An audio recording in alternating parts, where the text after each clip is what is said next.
¿Cómo están? Una nueva edición de Diálogo Abierto y siempre poniendo el punto de vista donde realmente sentimos que hay necesidad de dialogar. Nosotros partimos por el principio de comunicarse, es el principio del entendimiento. Y yo creo que no nos estamos comunicando bien. Y el tema del programa el día de hoy es justamente coronavirus, epidemia, pandemia. Urge una comunicación más eficiente para llegar donde no se está llegando normalmente. No estamos teniendo las respuestas y estamos viendo esto diariamente. El día de hoy tenemos un programa muy especial con invitados también muy especiales.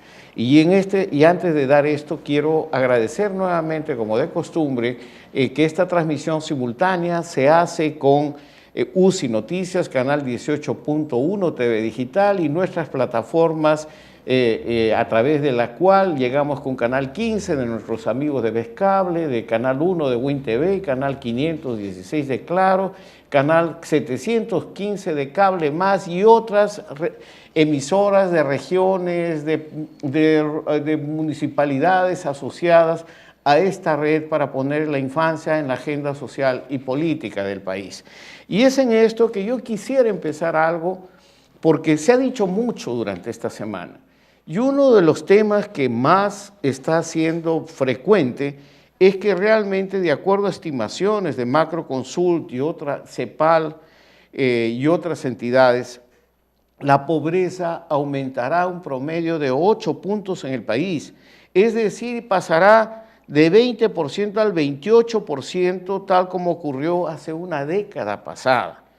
En tanto, hasta la fecha se habían perdido el grueso del desempleo y se da en el sector formal más o menos entre 700.000 y 800.000 empleos perdidos.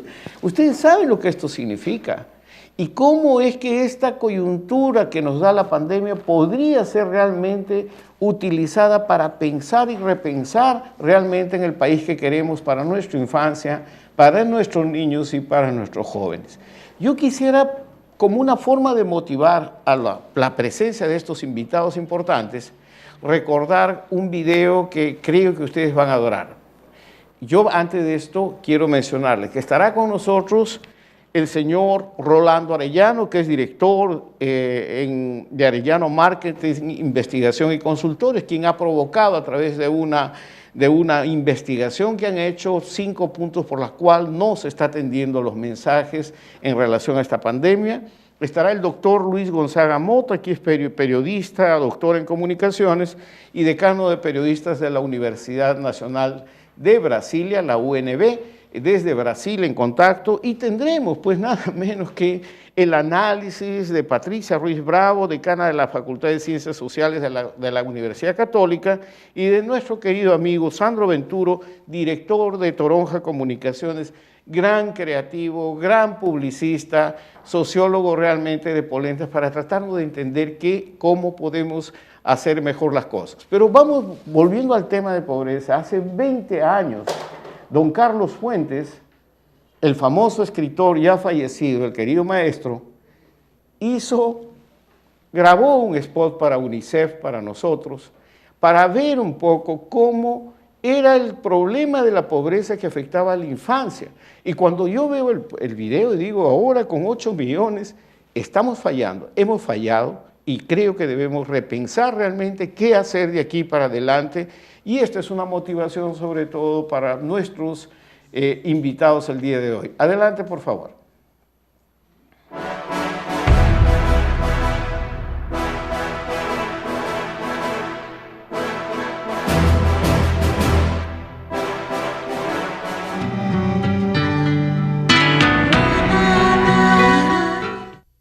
La América Latina es un continente de ricos, poblada por miserables.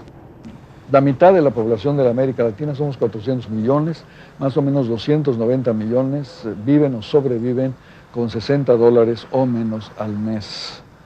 Esto es una miseria, estos abismos de pobreza que hay todavía en la América Latina, estas desigualdades brutales en todas nuestras sociedades, quieren decir que la principal víctima es la niñez.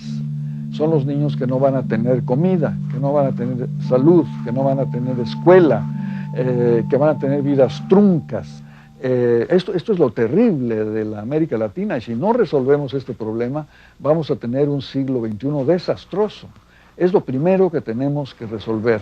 El problema del capital humano, de la enorme reserva de trabajo que hay en la América Latina y que no hemos sabido emplear porque estamos en una ensoñación rara de que vamos a pertenecer al primer mundo gracias al influjo de capitales, a nuestra participación en las bolsas, qué sé yo, a tonterías que no tienen nada que ver con la construcción de escuelas, la creación de trabajo, la construcción de sistemas de irrigación, tener agua potable, tener todos los elementos básicos de la vida, la alimentación, a partir de la cual se puede realmente llegar a ser un país adelantado. Si no atendemos eso, vamos a vivir siempre en el retraso. Y el centro de todo, la atención de todo, es del niño, la mirada del niño, los niños que nos están mirando y preguntando ¿por qué no hiciste esto?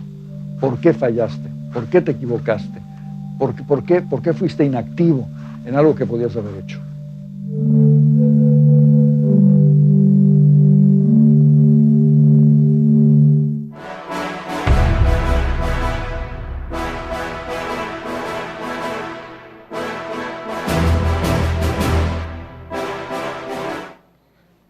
Las únicas promesas que sirven son las que se cumplen. Este era el mensaje principal de don Carlos Fuentes. 20 años después, parece que vivimos el mismo panorama. Yo quiero ya hacer una pequeña introducción para tener a nuestro invitado especial, el señor Rolando Arellano. Él nos dice en su artículo que ha provocado este programa, nos dice, solo multar y castigar al desobediente por esencia no funciona. Y él analiza que dice, soy desobediente por ausencia. Es una primera información que tenemos y en la cual dice, soy desobediente por ausencia porque la gente echa la culpa a la supuesta esencia indisciplinada de los peruanos. No obedezco porque no quiero hacerlo, aunque ponga en peligro a todos. Segundo, no puedo obedecer. Si mi familia no tiene para comer hoy, no importa si podría morir de otra cosa mañana. Me arriesgo porque el peligro real del hambre es más urgente que el peligro potencial del virus. ¿Qué más tenemos? No sé cómo obedecer. Quiero cuidarme, pero la información, tanta información me confunde. 4, no tengo condiciones para obedecer. Me encantaría cuidarme más, pero para abastecer a mi hogar debo ir al mercado. Y lo último, desconfío de lo que me dicen. Autoridades y medios insisten que sí, si no me cuido, mi riesgo de morir es altísimo, y entre otras cosas. Ya estamos en línea con don Rolando Arellano, al cual le doy las gracias y la bienvenida y tal vez un primer comentario. Buenas tardes, don Rolando. Gusto de saludarle. Buenas tardes, Salvador. Gusto de saludar y saludar a toda la audiencia. No, evidentemente para nosotros el tema que usted toca tiene que ver fundamentalmente con esto que nosotros llamamos cómo realmente es posible llegar donde no es posible llegar por métodos tradicionales. La comunicación oficiosa no está llegando definitivamente con rostro humano. Es por lo menos la primera conclusión que yo tengo. ¿Qué es lo que opina don Rolando? Sí, lo que sucede es que muchas veces se hace la comunicación pensando en el emisor y no en el receptor. Y el problema es que muchas veces el emisor tiene algunos prejuicios o estereotipos cerrados y cree que el emisor es o sea, que el receptor es como él piensa, por lo tanto envía pues mensajes, envía incluso algún tipo de órdenes que no se adaptan a los receptores, ¿no? Y como ustedes todos sabemos, la gente no es igual, todos no somos iguales, hay muchísimos tipos de personas y en el caso del coronavirus reaccionamos de manera muy distinta, ¿no? Lo más duro en todo esto es que evidentemente llegar, como se dice, con un rostro más humano es también entender que mucha de la gente, como ya lo dijo también Salomón Lerner la semana pasada, es que la gente tiene más miedo de ir a dormir con hambre o morir de hambre que del coronavirus. Esto es parte también de una de las conclusiones que usted ve en su análisis, don Rolando. Así es, y nosotros hemos hecho diversos estudios a lo largo de esta pandemia y ya en abril, o sea, a comienzos de abril, el 38% de los peruanos decían que se habían quedado sin ingresos familiares. Es decir, casi 40% de las familias no tenían ya que comer. Entonces, ellos estaban obligados a salir de todas maneras, porque el hambre es mucho más, presiona mucho más que el cuidado contra una enfermedad. Y mucho más incluso porque lo ha dicho el mismo presidente. O sea, si uno ve a sus hijos con hambre, va a salir aunque uno mismo pueda sacrificarse, pero esa es una razón que hace que muchísima gente desobedezca, entre otras, ¿no?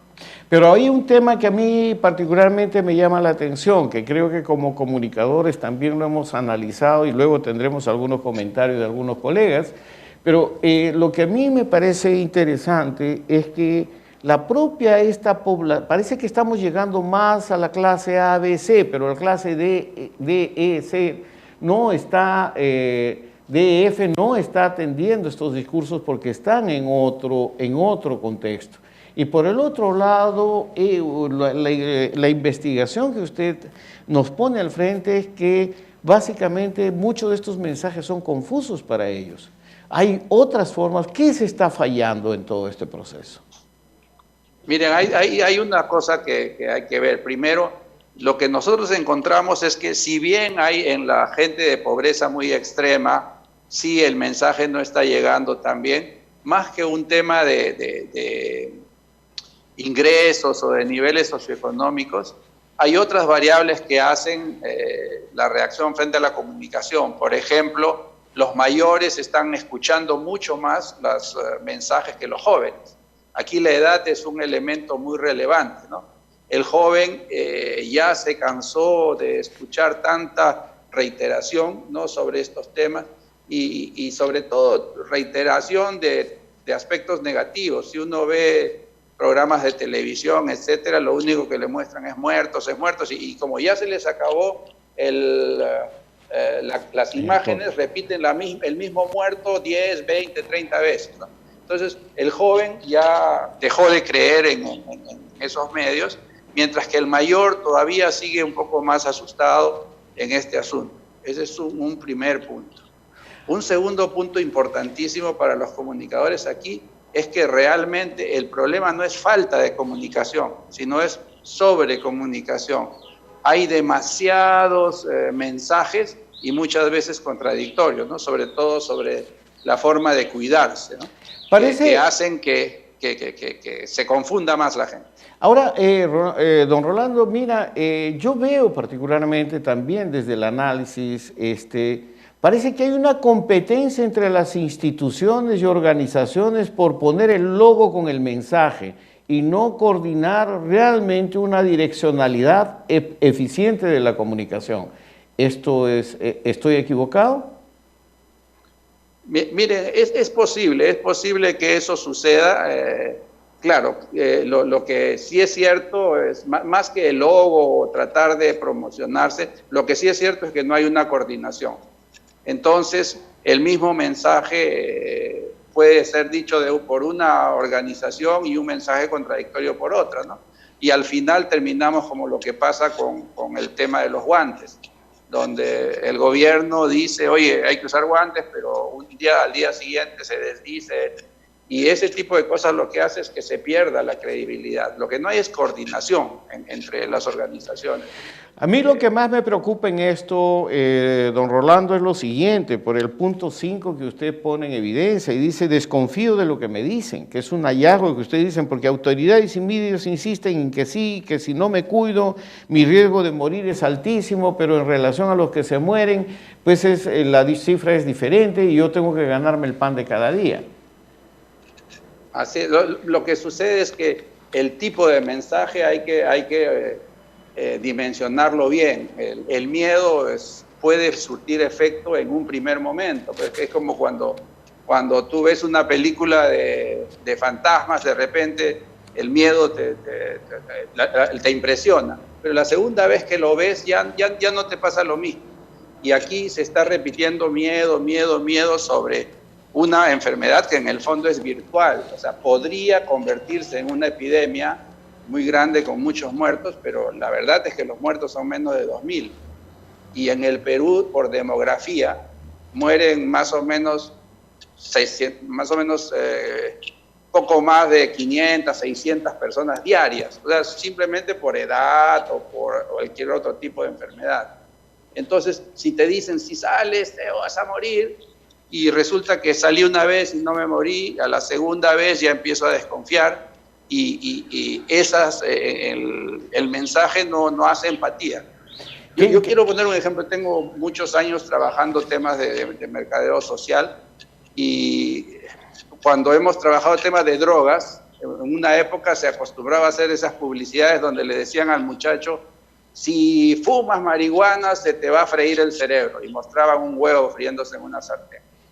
Pero ¿qué pasaba con ese tipo de mensajes? El muchacho veía eso y de repente un día uno de sus amigos le ofrecía pues un cigarro, un troncho, lo fumaba y veía que no se le freía el cerebro.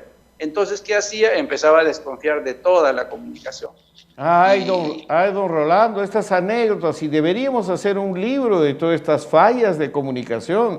Yo recuerdo que nosotros tenemos cerca de 10 años insistiendo tercamente en el tema de anemia, desnutrición.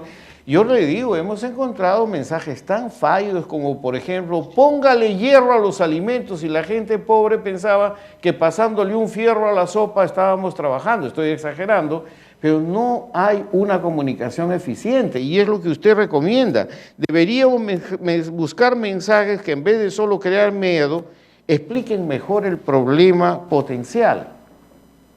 Así es, y que no sean contradictorios, porque nuevamente el tema lo puse en el artículo de Comercio.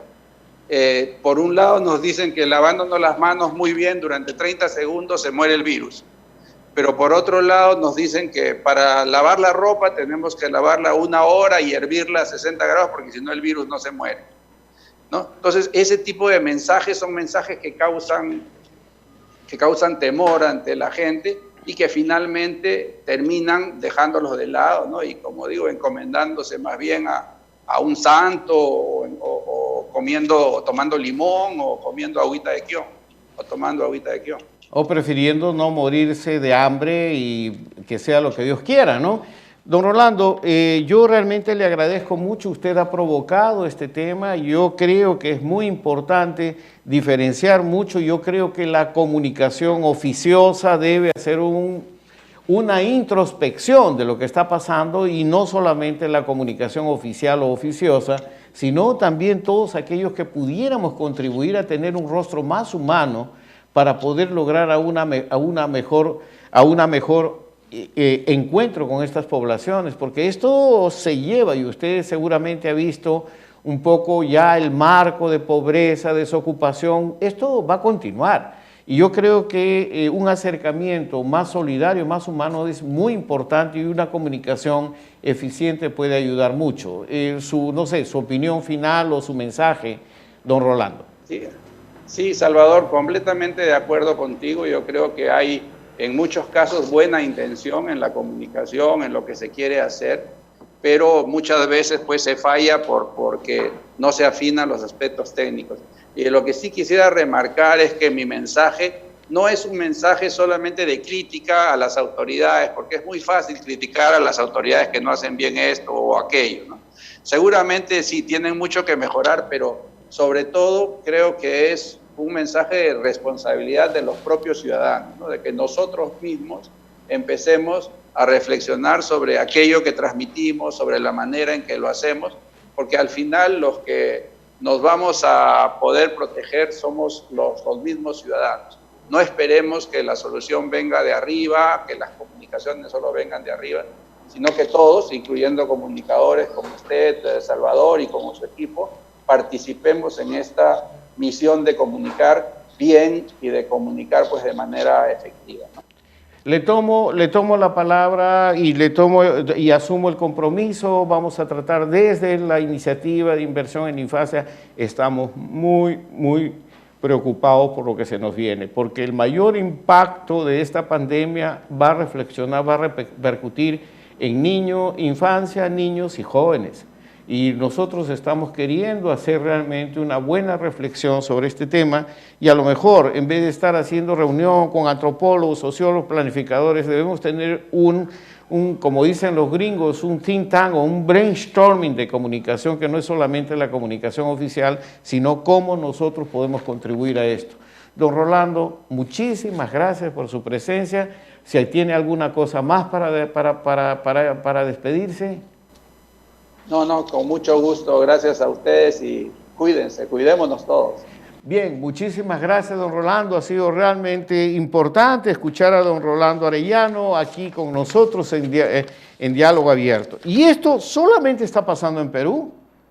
¿O esto también está pasando en América Latina? Vamos a conversar con el doctor Luis Gonzaga Mota de Brasil para ver qué es lo que está pasando en Brasil, porque creo que son momentos y problemas que estamos viviendo y manejando todos juntos. Vamos a un corte y volvemos inmediatamente.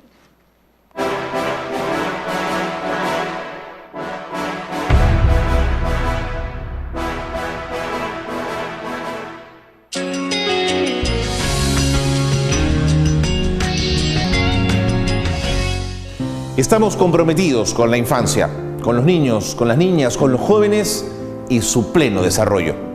Salgalú, comunicación que nos acerca, y UCI, un canal inteligente, hemos formado una alianza para dar a conocer, analizar y darle relevancia a los temas más importantes y necesarios sobre nuestros niños, niñas y jóvenes.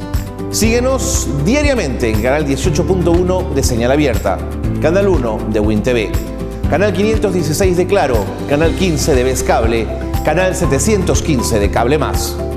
Todos sumando esfuerzos por un mejor Perú.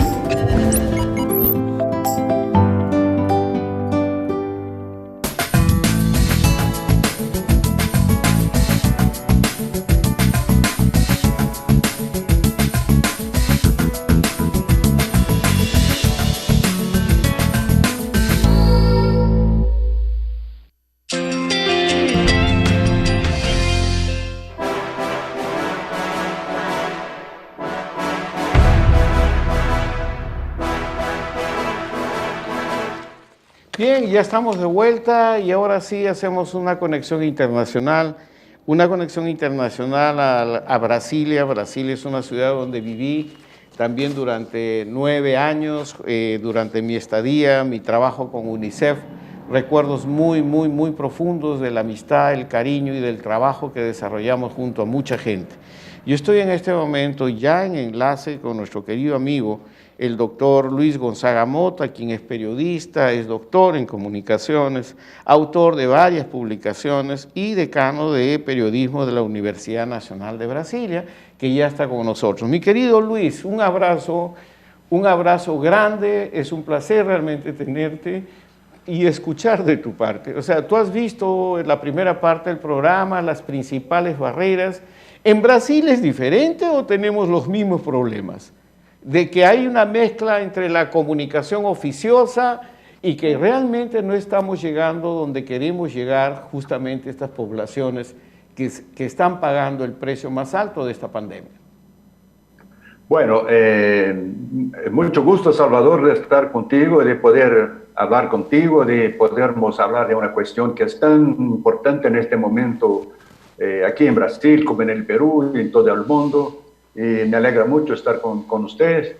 Y bueno, para contestarle, creo que lo primero que habría que decir es que la cuestión del coronavirus es una cuestión muy difícil porque es muy nueva, ¿no? Es una cuestión desconocida para la grande mayoría de la gente, incluyendo los doctores, los científicos, y no hay mucho consenso sobre el significado, la expansión, cómo se transmite. Claro que ya hay algunas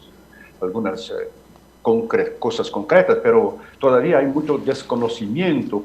¿Hasta cuándo va a durar esta enfermedad? Si vamos a enfrentarla con una vacuna o si va a surgir un medicamento, una medicina que trate de contestar el virus, de trate de combatir al virus. Entonces es una cuestión muy nueva, muy difícil, Y yo creo que lo que tenemos que pensar es a partir de esta problemática más grande, de este inicio de la conversa, ¿no? De nuestra conversación, que poner las cosas así un poco, un poco en su contexto de la invisibilidad, del desconocimiento, etc.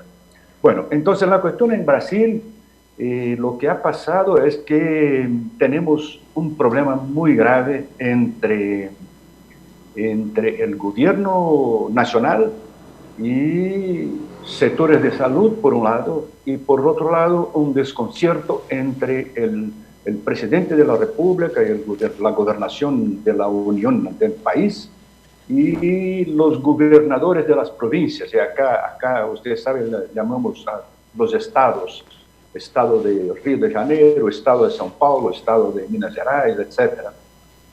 Entonces hay una desconcertación. Además, creo que es peor, es un confronto entre los gobernadores de las provincias principales, São Paulo, Río y otros estados y otras provincias, y el propio presidente de la República. Y esto es un problema gravísimo, porque no hay una unanimidad, no hay una concertación, no hay acuerdo, y en consecuencia no hay políticas nacionales para enfrentar al coronavirus.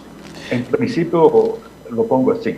Bueno, justamente Luis, una cosa que a mí me parece interesante es que no hay mucha diferencia. Entonces quizás en el caso de Perú hay un ejecutivo que está comandando esto, mal que bien tenemos un frente, tenemos una comunicación oficial y sobre esa base hay una articulación con gobiernos regionales y locales, pero evidentemente está poniendo al desnudo varias deficiencias, varias cosas que pasaban desapercibidas en el pasado y que ahora nos enfrenta con realidades que tenemos que hacer presentes. Por ejemplo, agua, saneamiento, pobreza, hambre, que no estaban particularmente en la agenda, pero que ahora todo el mundo estamos circundando alrededor de que si no solucionamos esto no adelanta nada.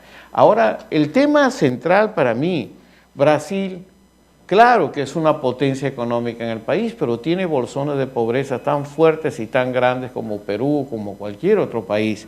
Mi pregunta en términos concretamente, por ejemplo, una de las investigaciones que el que te ha antecedido, el señor Rolando Arellano, investigador científico de marketing social, destaca, por ejemplo, uno de los principales hallazgos es, realmente no puedo obedecer, dice la gente, sobre todo las que acumulan en los mercados, hacen colas, no guardan la distancia. Si mi familia no tiene para comer hoy, no importa si yo podría morir de otra cosa mañana. Que tienen más miedo, más temor a morir de hambre o ir a la cama con hambre que de morirse el coronavirus. ¿Cómo esto se está dando en el caso de Brasil? Bueno, primero, Salvador, como usted hablaba hace poco, ¿no? La pandemia ha puesto de manifiesto esta el profundo descaso de los gobiernos, desafortunadamente, el gobierno de América Latina, quizás principalmente, ¿no? Con relación al equipaje para el público, el gran público, especialmente para el público, para la gente pobre, ¿no? Y en el caso de esta enfermedad, lo que ha puesto de manifiesto es el profundo descaso, el profundo maltrato del aparato público de salud o de salud pública. Es decir, los puestos de salud, la falta de equipamiento, la ausencia de profesionales calificados, de profesionales en general, casi siempre. Es decir, entonces, que queda muy claro, ¿no?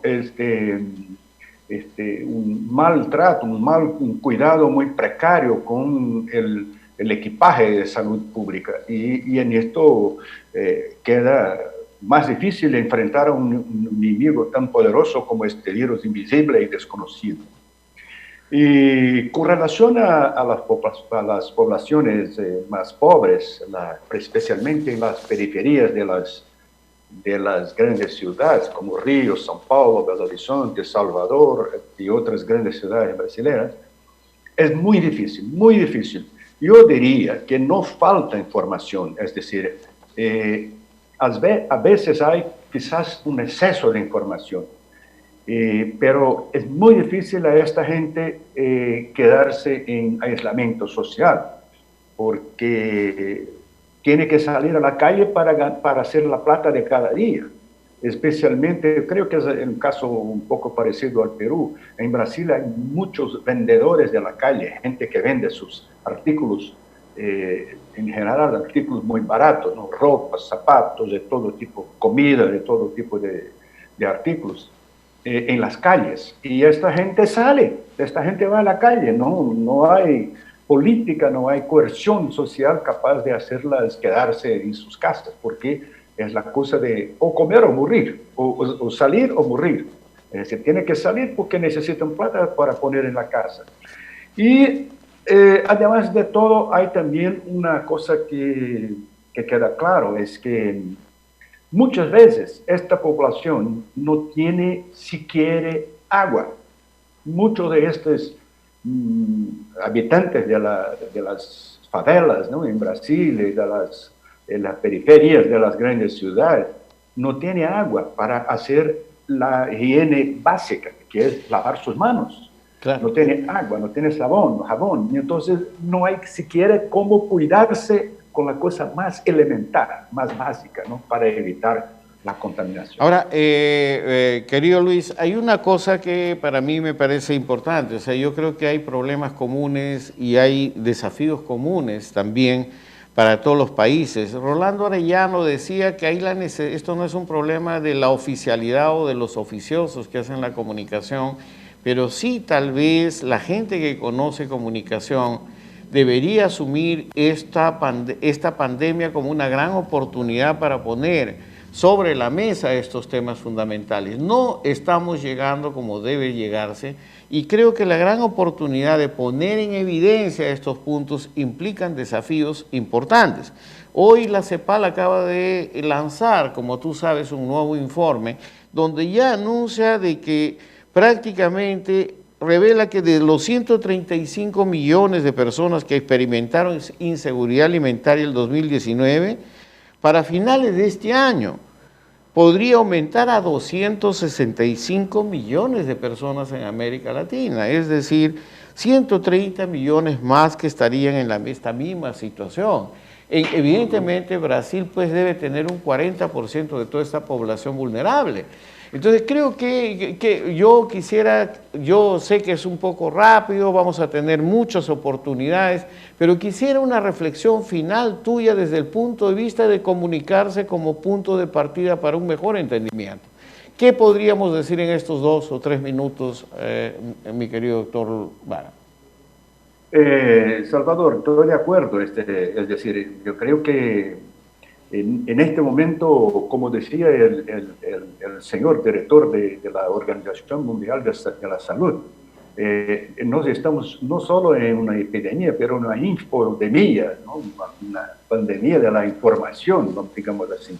Es decir, la carencia de información, la necesidad de una información básica que circule masivamente y que pueda hacer frente a este virus, a esta cosa tan mortal. Yo creo, Salvador, que claro que estoy siempre diciendo sobre el caso brasileño, es decir, raciocinando sobre el caso brasileño. Y en ese sentido, lo que habría lo que sería más importante es una coordinación entre sectores que están directamente involucrados en esto. Por ejemplo, el sector de la salud, el sector de la comunicación.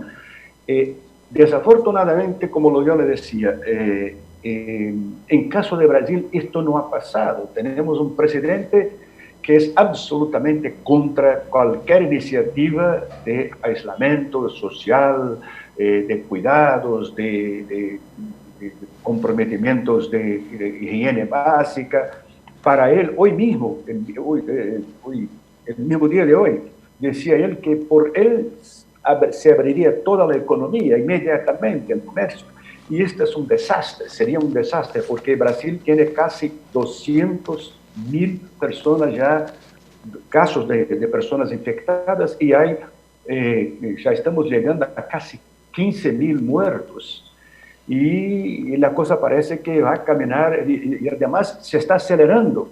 Y una cosa interesante es que la enfermedad está pasando de los sectores medianos y altos para la periferia, para la gente pobre, y desgraciadamente creo que vamos a tener un desastre mucho más grande, porque esta gente tiene más dificultad de aislamiento, tiene más dificultad de entender la información, de seguir las recomendaciones.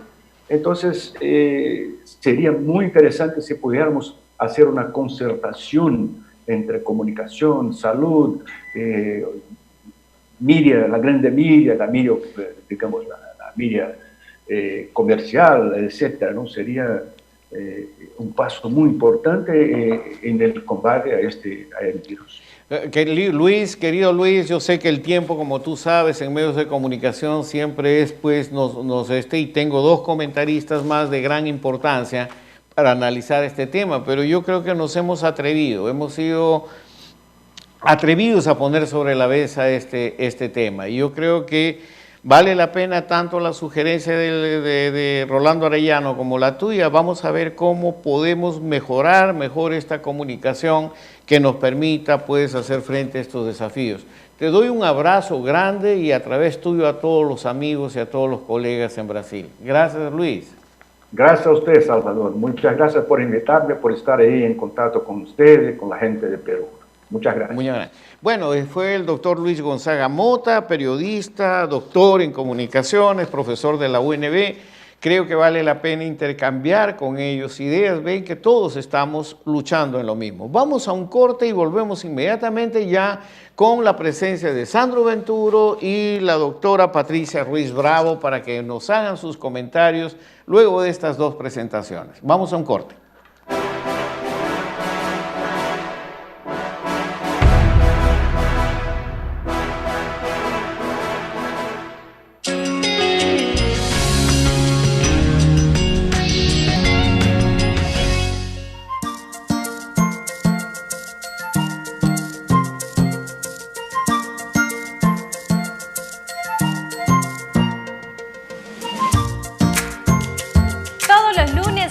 Miércoles y viernes estamos con este programa especial desde casa con la infancia y la niñez en el corazón. A las 4 de la tarde transmitiremos a través de Salgalú Televisión, Inversión en la Infancia.net y UCI Televisión Canal 18.1. No se lo pierdan.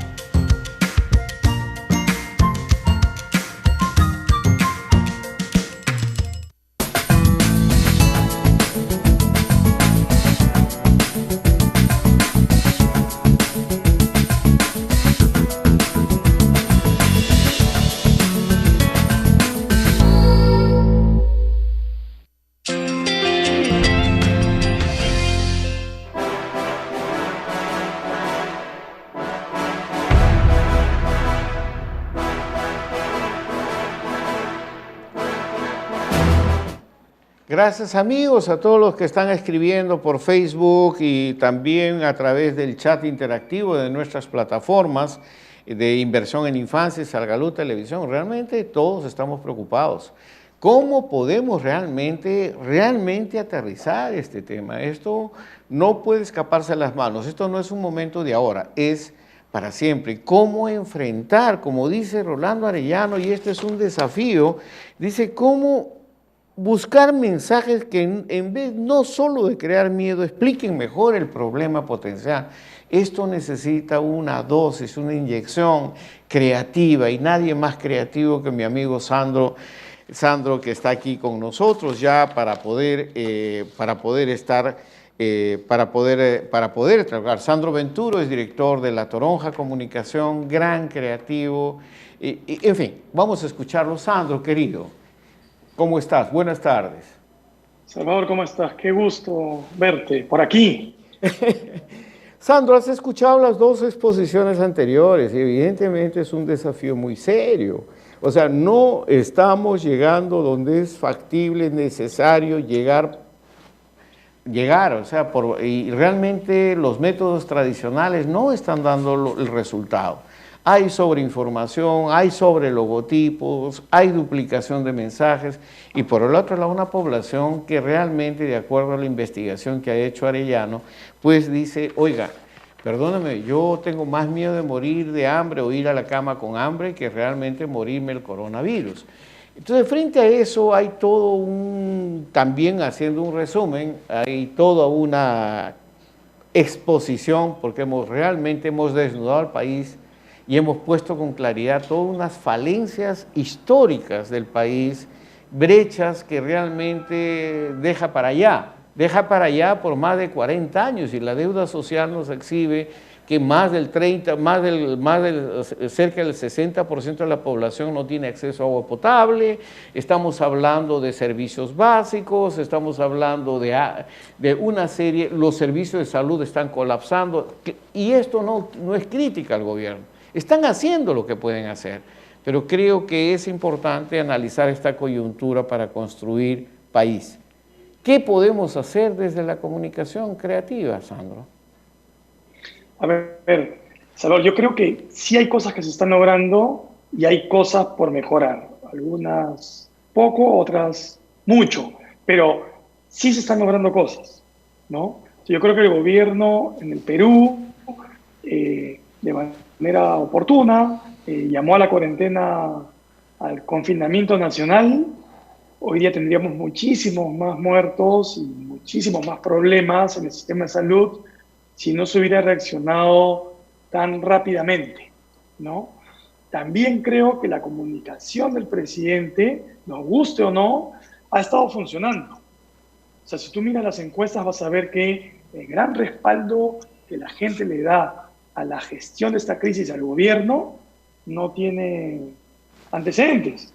Ninguno de los últimos 4 o 5 presidentes han tenido el nivel de respaldo que este vicepresidente, ahora convertido en presidente, tiene. Y eso tiene que ver con el respaldo que la ciudadanía le da a las medidas tomadas. También estamos viendo en varios estudios, Hugo Ñopo ha hecho un estudio muy interesante con data de Google Maps, y lo que se encuentra es que el Perú es uno de los países donde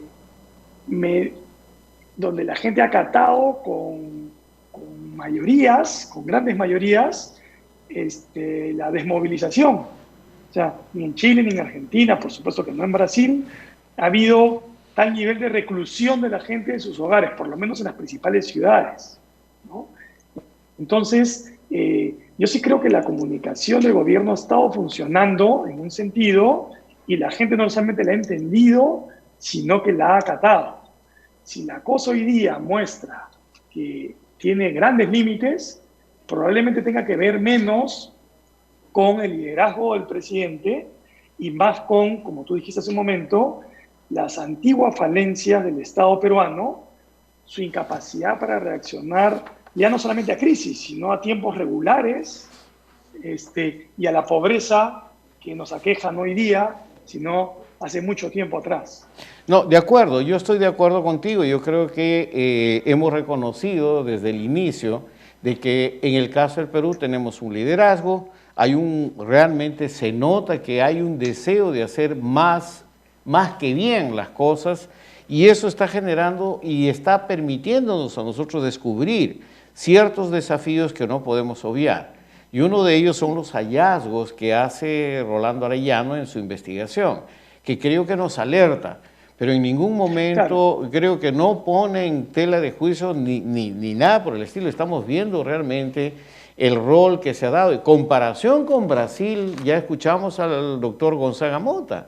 Lo que está pasando en Brasil es terrible. Lo que acaba de suceder en Santiago, en Chile, lo que va a suceder en este momento, a lo mejor Colombia está más o menos en la misma línea que Perú, pero lo que está sucediendo en Estados Unidos y otros países realmente es preocupante. Entonces, aquí de hecho, el texto de Rolando es muy bueno, porque lo que está mostrando es que la estrategia actual del gobierno, por lo menos la discursiva, no está tomando en cuenta de manera explícita que hay una gran parte de la población que está imposibilitada, estructuralmente imposibilitada, de llevar el confinamiento disciplinadamente, porque han perdido ingresos, porque viven en condiciones de tuburización, porque, y a eso se refiere la frase, le tengo más miedo al hambre que al virus, porque si me quedo aquí en mi casa, me voy a morir de hambre. No como. ¿No? No como. Claro, yo creo que ahí, Sandro, hay una cosa que para mí me parece que es un desafío para los que trabajamos, digamos que en comunicación, y es que la alerta que nos hace Rolando en la investigación, y que parece que Ipsos también está avanzando una encuesta sobre este tipo, y es buscar mensajes que en vez no solo de crear miedo, pánico, también que expliquen mejor el problema potencial, o sea, un acercamiento más didáctico, más directamente con rostro humano. ¿Cómo ves esto? Usted que es un mago de la creatividad. Te agradezco eso. Lo que pasa es que yo creo que, de nuevo, todo tiene su lado, su vaso medio lleno y medio vacío. Yo veo al presidente haciendo mucho énfasis en comunicación que intenta ser sensible, humana, dice que Perú... No, pero Sandro, ojo, no estoy criticando, no estoy hablando del presidente, estoy hablando del día a día, de la gente que está en la punta de lanza, dialogando en los mercados, generando empatía en las regiones. Si tú ves el chat, la cantidad de gente que nos está escribiendo de todo el país. Entonces no adelanta cartillas o folletos, pero adelanta otra mejor forma de llegar donde no es posible llegar formalmente. Entonces yo me estoy refiriendo más a eso. La comunicación, el liderazgo de parte del Ejecutivo es muy claro y es loable, ¿no? Solo para aclarar. No, por eso no está bien. Por eso digo, por un lado tenemos este liderazgo que busca ser empático y que todo el tiempo está diciendo cada decisión que tomamos la tomamos pensando en el país. Estamos gestionando las finanzas del Estado de tal manera que vamos a invertir en apoyar a la gente. O sea, yo sí siento que hay un énfasis muy fuerte en conectar con las grandes mayorías y en hacerles sentir que el Estado está a su servicio. Pero al mismo tiempo me queda claro que hay un montón de cosas que mejorar, ¿no? Desde el comienzo, no tenemos un solo hashtag en redes sociales, el gobierno tiene 2 o 3. Cada ministerio saca sus propias comunicaciones. Es decir, sí siento que, ya si quieres, a nivel de la logística de comunicación, ¿no? Y por lo tanto la estrategia, el gobierno podría ser, el Ejecutivo podría ser mucho más claro, más preciso y, como decía Rolando hace un momento, mucho más directo en aquellas cosas que la gente necesita escuchar para sobrellevar esta cuarentena dentro de su casa. Y si no puede resistir dentro de su casa, fuera de su casa. Y ahí creo que, a su vez, el Estado necesita hacer, ahora sí, magia, ¿no? En el sentido en que sabemos que el Estado es muy lento, que para comprar cosas, para implementar cosas y para desarrollarlas es hiper lento en épocas de no crisis, en crisis es peor. Y entonces, y sin embargo, hoy día estamos viendo la gran necesidad de que sin reformas el Estado atienda a la gente. Y creo que en esa medida la comunicación dirigida a la gente y que la gente pueda por su propia cuenta organizarse y por su propia cuenta llevar las medidas y por su propia cuenta gestionar los riesgos es fundamental, porque el estado debilucho que tenemos en plena crisis no va a poder cumplir el rol que necesitaríamos para salir a su vez de esta crisis. Muchísimas gracias, Sandro. Yo te quiero pedir un favor. Tú sabes cómo es la televisión. Tengo enseguida a la doctora Patricia Ruiz Bravo para poder hacer su comentario también muy importante. Yo creo que Rolando y también el doctor Gonzaga Mota nos ha desafiado que realmente deberíamos encontrar un espacio, los comunicadores, para analizar esto, porque es parte de un desafío que también nos toca, nos corresponde, porque el futuro es largo. Y en ese sentido te pediría un solo favor, Sandro. Hay una serie de preguntas o comentarios que están haciendo los amigos en este chat interactivo. Yo te agradecería si pudieras entrar en tu computador y dar respuesta a mi amigo Salvador, mi tocayo, Rafa Valcárcel de Piura, de Chiclayo, en fin, de diferentes lugares del país. Te doy un abrazo y estamos siempre en contacto, Sandro. Un abrazo grande. Bien, fue nuestro amigo Sandro Venturo. Vamos a un corte y volvemos inmediatamente con la doctora Patricia Ruiz Bravo para una reflexión final. Muy amable.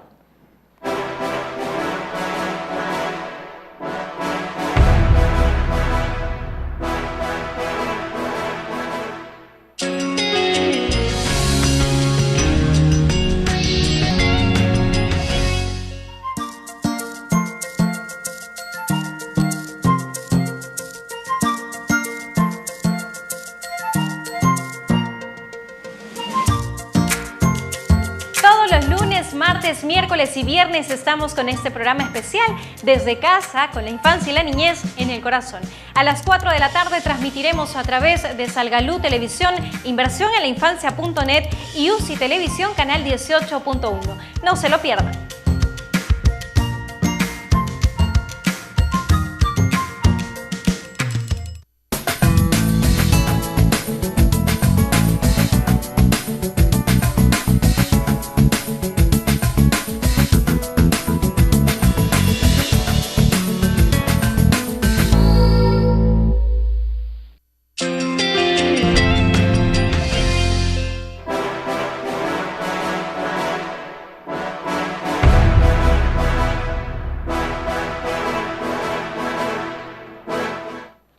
Siempre luchando contra el tiempo. Yo creo que ha sido muy importante y esta vez sí pasamos directamente con la doctora Patricia Ruiz Bravo, que es decana de la Facultad de Ciencias Sociales de la Universidad Católica y además miembro del Grupo Directivo de Inversión en la Infancia.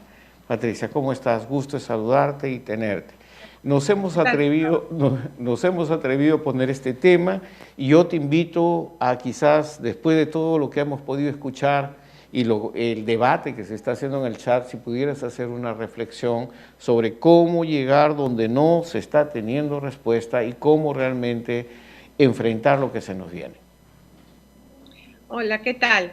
Bueno, yo creo que un primer elemento que a mí me gustaría señalar es que es muy importante distinguir a los diferentes grupos poblacionales, ¿no? Porque ya pasó con el tema de que las martes y jueves iban mujeres y hombres, ¿no? Entonces un primer punto me parece que hay que diferenciar a las poblaciones y por supuesto eso lo saben los comunicadores, esas poblaciones que yo las veo desde la sociología como desde un diagnóstico, los comunicadores lo ven como los públicos, ¿no? Entonces yo creo que ese es un tema primordial. Y el segundo tema que quería decir, porque sé que no hay mucho tiempo, se refiere a trabajar de manera colectiva, con las comunidades, con la sociedad civil organizada, ¿no? Los pueblos jóvenes, algunas zonas de provincias, primero tuvieron los comedores populares, el vaso de leche, luego trabajó mucho tiempo justo el padre Gastón en la mesa de lucha contra la pobreza. Entonces, en todas esas zonas hay un germen comunitario que una vez que se activa funciona muy bien, ¿no? Entonces, creo que allí hay que buscar como los intermediarios con los cuales trabajar. Yo creo que lamentablemente por el Estado peruano el trabajo con los municipios no ha salido del todo bien por las características que ya sabemos que no voy a incidir. Sin embargo, si bien algunas municipalidades han funcionado, de otro lado también se ve que, por ejemplo, hay iniciativas de las propias comunidades de organizarse. En Cajamarca lo de las rondas está funcionando, en Junín también tengo noticias y acá en Chorrillo sé que también una parroquia ha organizado ollas comunes, las cuales están funcionando muy bien, ¿no? Entonces yo creo que por un lado distinguir las poblaciones, mujeres, pero también pueblos indígenas, zonas andinas. Por algo también la zona andina no se contagia tanto como la amazónica, no son culturas diferentes, son maneras de proceder diferentes. Entonces creo que ello sería... Lo que estás mencionando, perdone Patricia, es mejorar nuestra capacidad de respuesta conservando y respetando la idiosincrasia de los públicos objetivos. ¿Es esto? Sí, pero esa idiosincrasia hay que, digamos, mirarla dinámicamente, ¿no? Porque a veces cuando se dice idiosincrasia, uno se equivoca y lo que está haciendo es manejar estereotipos o estigmas, ¿no? Entonces, sí es la idiosincrasia, pero idiosincrasia en un sentido positivo, ¿no? ¿Cuál es la cultura de esa población? Por ejemplo, lo que yo te menciono de las comunidades y la organización es mucho más, tiene una mayor tradición en la zona andina que en la zona amazónica, salvo en lo que concierne a los pueblos indígenas, ¿no? Pero en las zonas urbanas amazónicas hay que buscar otra forma de llegar, ¿no? En ese sentido me estoy refiriendo, ¿no? Sí, totalmente de acuerdo contigo, Patricia, y sobre todo el mensaje que estás mencionando, que creo que hay que aprender de nosotros mismos, ¿no? Porque yo creo que hay muchas experiencias muy buenas que debemos registrar, y yo creo que debería haber una mayor apertura también del Ejecutivo y de la sociedad civil para unirnos en función de rescatar esto como parte de la respuesta. ¿Estoy bien?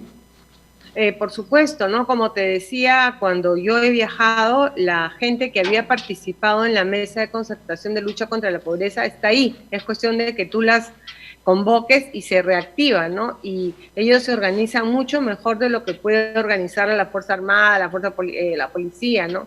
Entonces se organizan y son respetuosos, y también van a permitir que la gente logre restringir los alimentos, que es lo que ahorita preocupa, porque el bono no está llegando y es muy difícil que llegue. La gente no tiene monederos electrónicos ni cuentas, menos en zonas rurales. Entonces yo creo que hay que recurrir a lo que sabemos, ¿no? Para algo se ha trabajado tantos años con comunidades.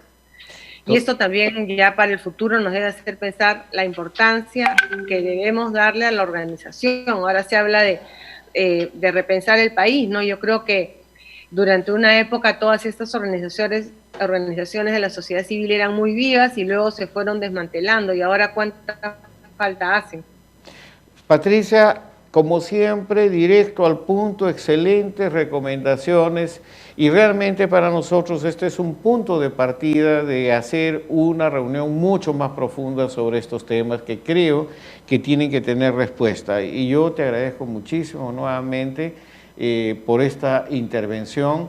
Sabemos que el tiempo siempre nos gana, pero quisiéramos tener más tiempo para tratar y con profundidad esto, tal como lo han sugerido las personas que te han antecedido anteriormente. Muchísimas gracias. Sí, ya, gracias. Sí, solamente para decirles que leí, pensando en esa entrevista, leí un artículo de el periodista Vivas, Fernando Vivas, en el Comercio, que vale la pena que la gente la lea, que se llama La campaña que quiero ver en TV, y da algunas ideas también interesantes.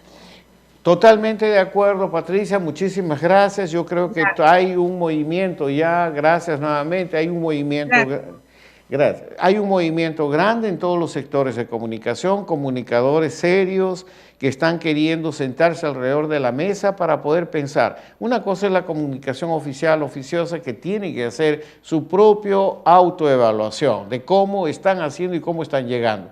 Y creo que también es una corresponsabilidad social de parte de los que trabajamos en comunicación a pensar y ayudar a pensar en este país que todos queremos, sobre todo porque hay una infancia, una niñez y una adolescencia que va a pagar la cuenta de toda esta problemática si no la resolvemos hoy. El video de Carlos Fuentes estará a disposición de ustedes para los que quieran compartirlo nuevamente, ya me están preguntando, y nuestra Secretaría Técnica responderá al chat a las preguntas específicas. Muchísimas gracias. Este programa se repite mañana 11 de la mañana. Pasen la voz. Gracias.